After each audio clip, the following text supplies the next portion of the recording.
આઉઝુબિલ્લાહિ મિનશ્શૈતાનિર્રજીમ બિસ્મિલ્લાહિર્રહમાનિર્રહીમ. નાઝરીન સલામ અલૈકુમ. સૌથી પહેલાં તો આપ સૌનો આ માહે રમઝાનનો સ્પેશિયલ પોડકાસ્ટમાં દિલથી સ્વાગત કરું છું. અનકરીબ માહે રમઝાનનો મહિનો આવી જશે અને પોસિબલ છે કે અત્યારે તમે જ્યારે પોડકાસ્ટ જોઈ રહ્યા છો ત્યારે માહે રમઝાનનો મહિનો પણ ચાલી રહ્યો હોય. સૌથી પહેલાં તમને બધાને આમદે માહે રમઝાનની મુબારકબાદી પેશ કરું છું. માહે રમઝાનનો મહિનોનું જ્યારે આપણે દિમાગમાં આવે ત્યારે સૌથી પહેલું જે પરસેપ્શન આપણા મગજમાં આવે છે એ કે રોઝા રાખવાનો, એટલે કે સવારથી લઈને સાંજ સુધી ભૂખ્યા અને પ્યાસા રહેવું.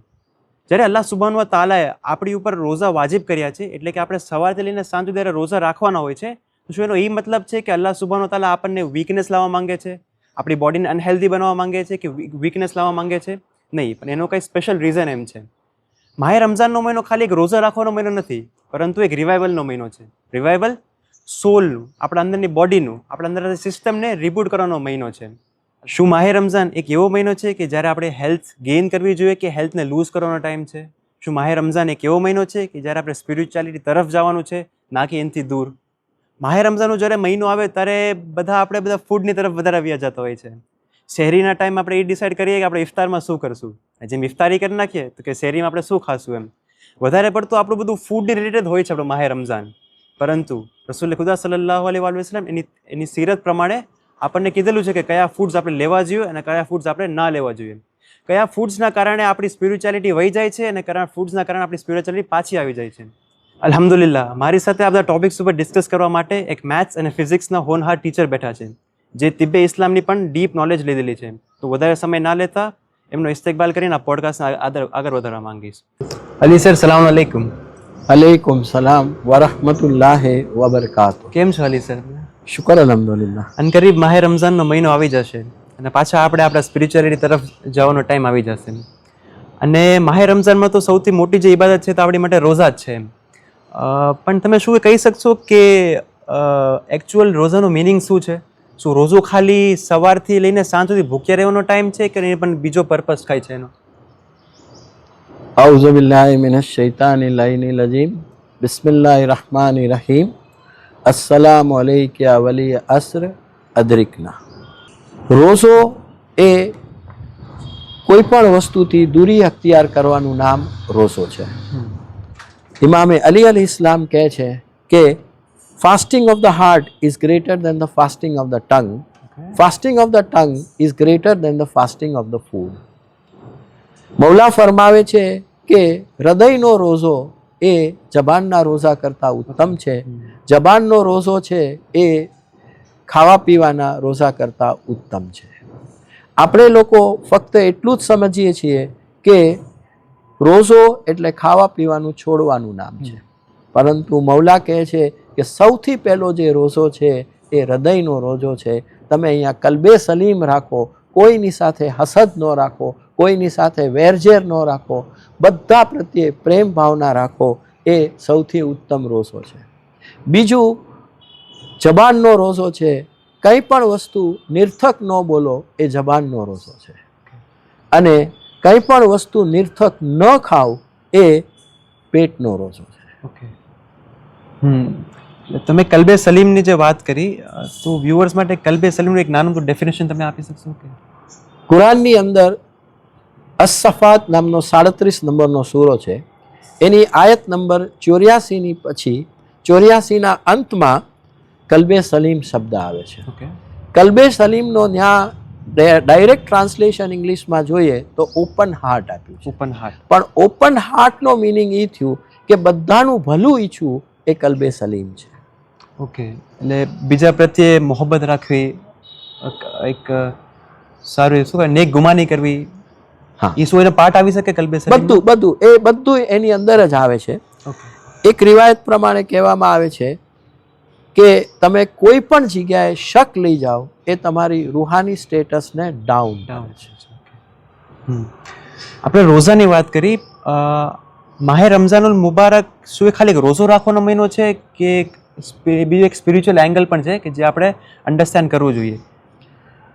માહે રમઝાન 3 પર્પસ માટે છે. એક, શારીરિક તંદુરસ્તી મેળવવા માટે છે. Okay, physical health. બીજું, સ્પિરિચ્યુઆલિટી ગેઇન કરવા માટે છે. ઓકે.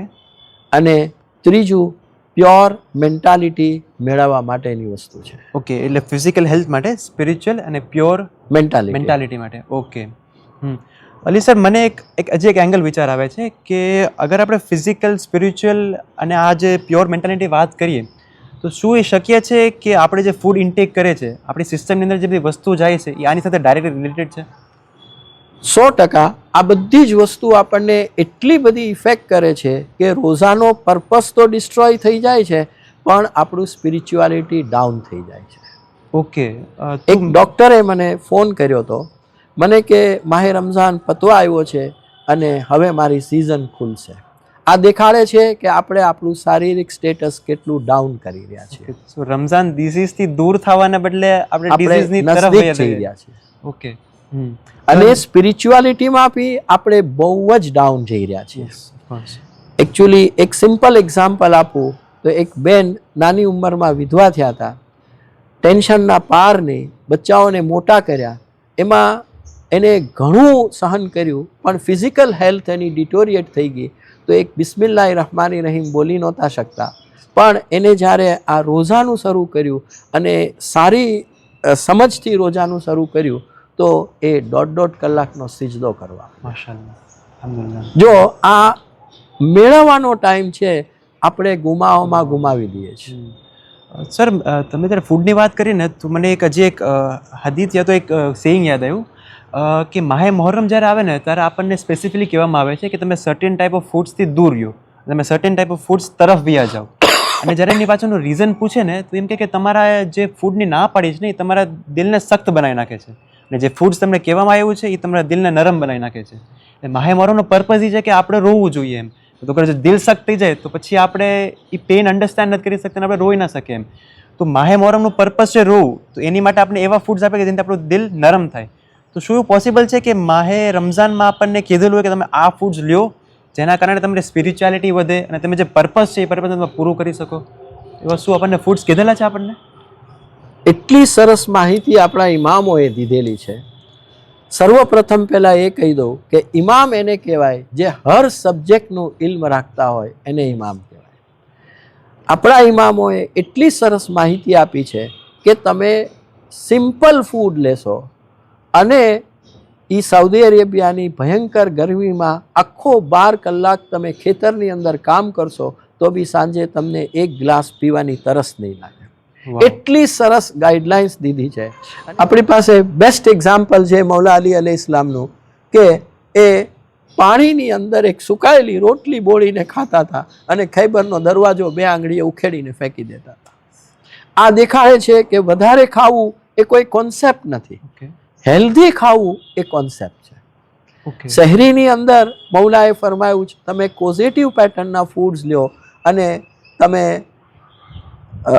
ઇફતારીની અંદર તમે લેક્ઝેટિવ પેટર્ન્સના ફૂડ લ્યો. પોઝિટિવ અને લેક્ઝેટિવનું પોઝિટિવ જે છે એ ધીમું ડાયજેશન કરે છે અને લેક્ઝેટિવ જે છે એ થોડું ફાસ્ટ ડાયજેશન કરે છે. પોઝિટિવ જે છે એ સ્લો ડાયજેશન છે અને લેક્ઝેટિવ છે એ ફાસ્ટ ડાયજેશન છે. પણ પોઝિટિવ જે છે એની અંદર બોડીને પુશ કરવું પડે છે અને લેક્ઝેટિવ છે એ એની મેળે વિસ્કસનેસની અંદર સ્લાઇડ થઈ અને આગળ વધતું હોય છે. ઓકે. પોઝિટિવ ફૂડમાં મેઇન વસ્તુ સવારે કીધી છે કે તમે ગરમ દૂધ લ્યો અને ગરમ દૂધની અંદર તમે ખજૂર નાખીને ખાઓ. ઓકે. શહેરી વખતે શહેરીમાં તમે શહેરીની અંદર તમે જવ અથવા ઘઉંનું સવીક ખાશો તો આખો દિવસ એટલી સ્ટ્રેન્થ રહેશે કે જો મજૂરી કરવાની હશે તો બી તમને કોઈ પ્રોબ્લેમ નહીં પડે. ઓકે. તો સવીકમાં એવા કયા ઇન્ગ્રીડિયન્ટ્સ આવે છે કે જેના કારણે એટલી એનર્જી મેટાબોલાઇઝ થઈ શકે બોડીમાં? એની અંદર મેઇનલી તો 7 ઇન્ગ્રેડિયન્ટ્સ છે. એક જે છે એ કાર્બોહાઈડ્રેટ્સ છે which is known as an instantaneous source of energy there. બીજું જે છે એ મલ્ટિપલ વિટામિન્સ છે એની અંદર. ત્રીજું જે છે એની અંદર મિનરલ્સ છે અને ચોથું જે તમે જોશો ને તો એની અંદર તમને પ્રોટીન આપે છે. અને પાંચમું જે છે એ ઇન્ગ્રેડિયન્ટ એવો છે કે બોડીની અંદર જ્યાં પણ ડિફિશિયન્સી આવે ત્યાં એ એનો ઇન્ગ્રેડિયન્ટ્સ પહોંચાડી દે છે. આપણે વાત કરીએ અત્યારે એવા ફૂડ્સ લેવાની કે જે આપણને એનર્જી પ્રોવાઈડ કરે છે અને એક એનર્જીનો સોર્સ હોઈ શકે, પણ શું એવા ફૂડ્સ પણ આપણી પાસે છે કે જે આપણી સ્પિરિચ્યુઆલિટીને વધારી શકે? કે આપણને આપણે એવા ફૂડ લઈએ કે જે સારી રીતે ડાયજેસ્ટ થઈ શકે અને આપણા બોડીની અંદર ઇન્સેક્ટ્સ પેદા ન કરે. ઓકે માઇક્રો ઓર્ગેનિઝમ્સ જો બોડીમાં આવશે તો ચોક્કસ આપણામાં હસદ આવશે, ગીબત આવશે, જબાન ઉપર આપણો કંટ્રોલ વયો જશે, ગુસ્સો આવશે અને આપણે અનેક ગુના તરફ વયા જશું. પણ જો આપણે જેની અંદર જમ્સ નથી અથવા જમ્સને મારનારા આપણે જો કોઈ પણ ફૂડ લેશું તો આપણી સ્પિરિચ્યુઆલિટી કોન્સ્ટન્ટ વધતી જશે, આપણી ઇબાદતની અંદર કોન્સન્ટ્રેશન વધતું જશે અને આપણું દિલ ઇબાદતની અંદર સંપૂર્ણપણે ઇન્વોલ્વ થઈ જશે. ઓકે એક આપણે ખજૂર અને વોર્મ મિલ્કની વાત થઈ, તો શું એની જગ્યા પર બીજા બધા એવા ફૂડ છે કે જે આપણે લઈ શકીએ કે મતલબ મને નથી લાગતું કે કોઈ ખજૂર અને દૂધથી આખું પોતાનું શેરી પૂરી કરશે, શું કામ કે આપણું સોસાયટીનું પરસેપ્શન એવું બની ગયું છે કે થોડુંક આપણું કલ્ચર રોંગ ડાયરેક્શનમાં છે અને આપણને સારી વસ્તુ કહેવામાં નથી આવી એટલે આપણે આ જગ્યાએ છીએ. ઓકે અને આપણે ઓઇલી ફૂડ તરફ જઈ રહ્યા છીએ, આપણે કરી તરફ જઈ રહ્યા છીએ. કરીની સખત મઝમ્મત કરી છે. હદીસની અંદર કીધું છે કે તમે શહેરીની અંદર કરી ન ખાઓ. કરી ઓકે એ તો ઇન્ડિયનનું સ્ટેપલ ડાયટ છે.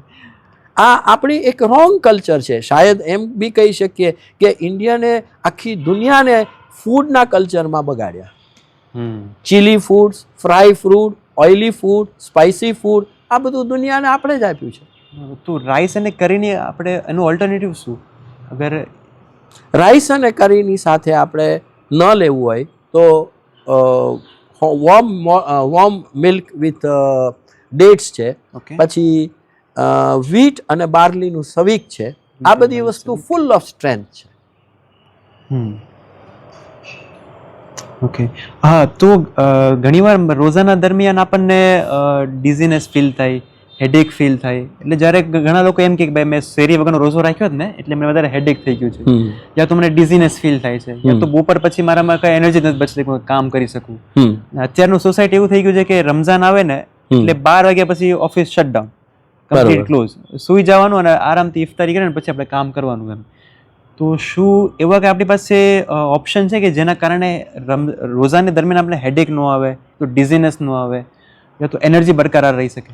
જો આપણે શહેરીનો કોન્સેપ્ટ મગજમાં રાખશું તો આપણને આખો દિવસ ડિઝીનેસ નહીં આવે, ફૂલ ફ્રેશ રહેશું, ઇબાદતની અંદર આપણા કામની અંદર ફૂલ કોન્સન્ટ્રેશન રહેશે, સુવાનું મન નહીં થાય, ફૂલ્લી એન્થુસિયાસ્ટિક રહેશું આપણે. ઓકે, તો અગર મારે હેડેક અગર રિડ્યુસ કરવું હોય ડ્યુરિંગ ધ ટાઈમ ઓફ રોઝા, તો શું એવું કે ફૂડ છે કે જે મારે શહેરીમાં લેવું જોઈએ જેના કારણે હેડેક ન આવે? પહેલી વસ્તુ તો શહેરીની અંદર કરી ઓરિએન્ટેડ ફૂડ તમે એવોઇડ કરો. ઓકે, તમે સ્પાઇસી ફૂડ શહેરીની અંદર એવોઇડ કરશો તો તમને કોઈ પણ જાતનું હેડેકના ચાન્સીસ નીલ રહેશે. ઓકે, જો હેડેક આવે તમને તો ઇસ્લામે હેડેક 3 ટાઈપના ડિફાઇન કર્યા છે. એક જે છે એ જમણી બાજુ માથું દુખે, એક જે છે એ ડાબી બાજુ દુખે અને એક જે છે એ વચ્ચે દુખશે. આ ત્રણેય માટે અલગ અલગ સોલ્યુશન્સ એને આપેલા છે. ઓકે, તો અગર રાઈટની અગર વાત કરીએ, રાઈટ સાઈડમાં, તો એનું શું સોલ્યુશન છે? જો તમને જમણી બાજુ માથું દુખતું હોય તો તમે પાણી લ્યો, અંદર ચિયા સીડ્સ લ્યો, લેમન નાખો અને હની નાખો. આ એક ડ્રિંક બનાવી અને પી જશો, તમને જમણી બાજુ માથું નહીં દુખે. આ ડ્રિંક તમે આરામથી ઘરે બનાવી શકો છો. પછી જો તમારે આખો દી હજી વધારે ફ્રેશ રહેવું છે, ઊંઘ ઓછી લેવી છે અને તમારે બધા જ વર્કની અંદર કોન્સન્ટ્રેશન કરવું છે તો તમે પાણી લ્યો, એની અંદર સુકાયેલા અંજીર નાખો અને એની અંદર હની અને લેમન નાખશો. આ જ તમે ડ્રિંક પી જશો એટલે આખો દિવસ તમે ફ્રેશ રહેશો. ઓકે, જો તમને ડાબી બાજુ માથું દુખતું હોય તો તમે સવારના પોરમાં કેરેટનો જ્યુસ પીવો, એટલે કે ગાજરનો જ્યુસ પીવો અને તમે make sure that you do not have overeating. Overeating એ દેખાડે છે કે તમને ડાબી બાજુ માથું દુખશે. જ્યારે ગરમીના રોઝા આવે ને કે માહે રમઝાન જ્યારે ગરમીમાં આવતું હોય ત્યારે બધા લોકો થર્સ્ટનો બહુ એક સવાલ કરતા હોય કે ભાઈ સવારથી લઈને સાંજ સુધી ઘણી બધી પ્યાસ લાગી જાય છે અને એ પ્યાસના કારણે તો પછી આપણને રોઝો વધારે સખ્ત લાગે છે, એ તો પછી બધા ઇફેક્ટ્સ આવે છે. તો શું એવો કંઈ કે ફૂડ છે કે એવી કંઈ ડ્રિંક છે કે જે આપણે શહેરીમાં લઈ લઈએ તો આખો દી આપણું હાઇડ્રેશન મેન્ટેન રહે? પહેલી વસ્તુ તો એ છે કે તમને જે તરસ લાગે છે એનું મેઇન કારણ જે છે એ spicy food, okay, fried food અને હેવી ફૂડ તમે ખાશો, દાખલા તરીકે મિયોનીસ અને ચીઝવાળું ખાશો તો તમને ઝાઝી તરસ લાગશે.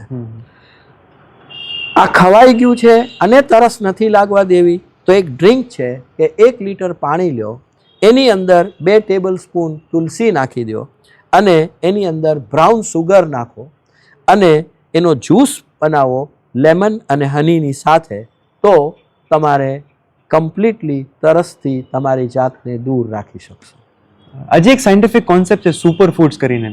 ઘણીવાર લોકો સજેસ્ટ કરતા હોય છે કે ઇન્ટેન્સ વર્કઆઉટ કરો પ્રી અને પોસ્ટ વર્કઆઉટ, અને અગર તમે કોઈ લાંબે મેચ રમવા જાઓ છો તો એવું ઇન્ટેન્સ કામ કરવા જાઓ છો ત્યારે તમે એની પહેલાં સુપર ફૂડ્સ લઈ લો, જેથી કરીને કે જે એનર્જી ડ્રેન થવાની છે એનું બેકઅપ તમને મળી જાય એમ.